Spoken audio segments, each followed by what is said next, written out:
జమలే గారు చెప్పండి, అంటే ఏపీలో ఎట్లా ఉంది పరిస్థితి? ఏమన్నా రాష్ట్ర ప్రభుత్వం ఏదైనా ముందుకు తీసుకెళ్ళి వీళ్ళకి ప్రత్యేక కార్డులు ఇవ్వడం కానీ ఏదైనా చేస్తుందా? ఏపీలో పరిస్థితి ఎట్లా?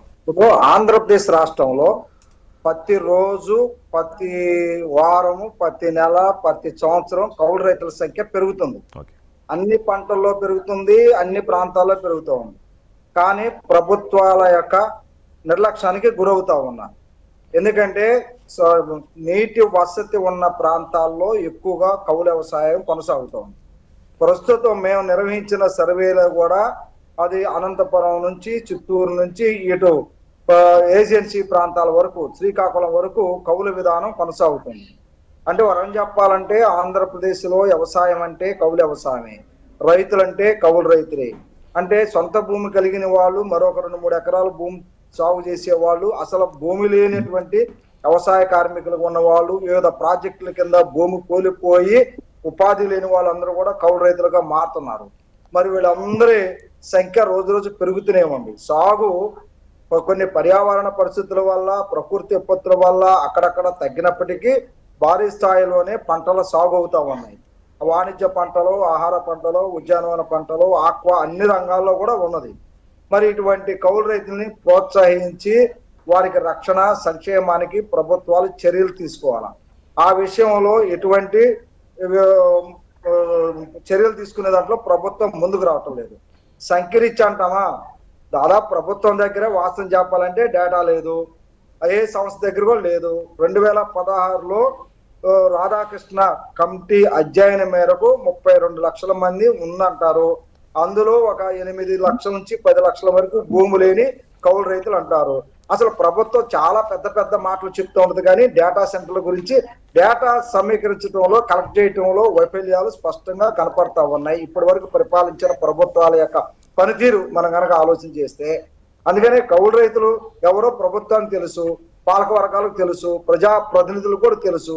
కానీ అవునన్నా కాదన్నా సమస్య తెలిసినప్పటికీ వాళ్ళ సమస్యల పరిష్కారానికి ఎవరు ముందు రావటం లేదు. కాకపోతే జమలే గారు ఇక్కడ ఒక చిన్న సమస్య ఏంటంటే, ఇప్పుడు మనం ప్రభుత్వాన్ని అంటున్నాం ఓకే, కానీ మరోపక్క భూ యజమానులు వాళ్ళ భయం ఏంటంటే, ఎక్కువ కాలం వాళ్ళు సాగు చేసుకుంటే మా నుంచి భూమి పొద్దా అన్న ఒక భయం ఎక్కువగా ఈ మధ్య వినిపిస్తుంది మామూలుగా. అంటే భూమి రేట్లు పెరిగిన కొద్దీ. సో ఇది కూడా ఒక సమస్యగా ఉంది కదా. దీనికి ప్రభుత్వం ఏం చేస్తే బాగుంటుంది? అంటే ఏదైనా కొత్తగా దాన్ని నిరూపణలో కానీ, లేకపోతే కౌలుదారు ప్లస్ భూ యజమానికి సెక్యూర్గా ఉండి ఏదైనా చేస్తే బాగుంటుంది కదా.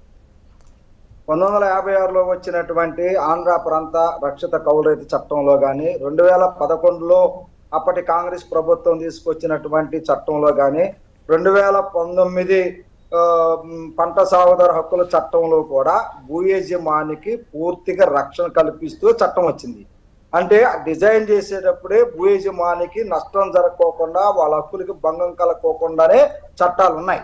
అలాంటప్పుడు వాళ్ళు భూమి పోతుందనే భయం కన్నా ప్రభుత్వాల ద్వారా వస్తే ప్రయోజనాలు తమకు రావేమో అనే ఒక ఆందోళన తప్ప మరొకటి కాదు.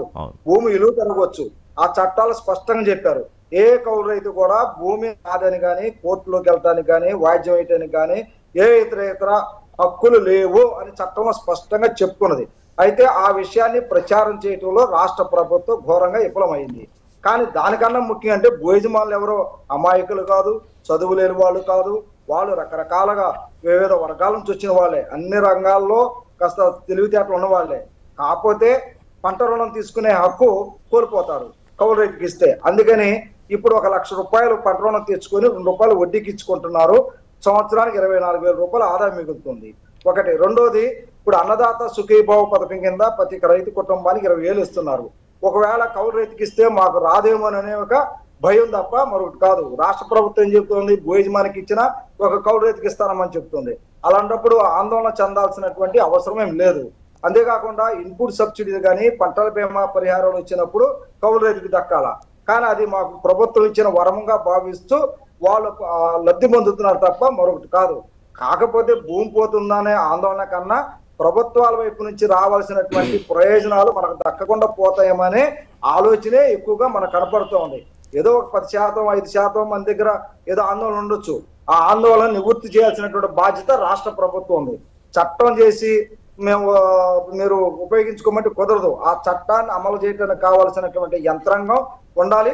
దాన్ని ఆ రైతులకి అంటే భూమి కలిగినటువంటి భూ యజమానులు తీసుకెళ్లి మీరు భయాందోళన చెందాల్సిన అవసరం లేదు, దానికి ప్రభుత్వం బాధ్యత అని చెప్పేసి భరోసా భూ యజమానులు కలిగించాలా, కౌలు రైతులకు రక్షణ కల్పించాల్సినటువంటి అవసరం ఉంది. Right. ఇది ప్రభుత్వం కౌలు రైతులకి రక్షణ కల్పించాలన్నా, వాళ్ళ ఎదుర్కొనే సమస్యలు పరిష్కారం కావాలన్నా ప్రభుత్వ విధానాలతో ముడిపడి ఉన్నాయి తప్ప వ్యక్తుల పరివర్తనతో ఉండేది కాదు. భూ యజమానులకి భరోసా కల్పించాల్సిన బాధ్యత ప్రభుత్వాన్ని.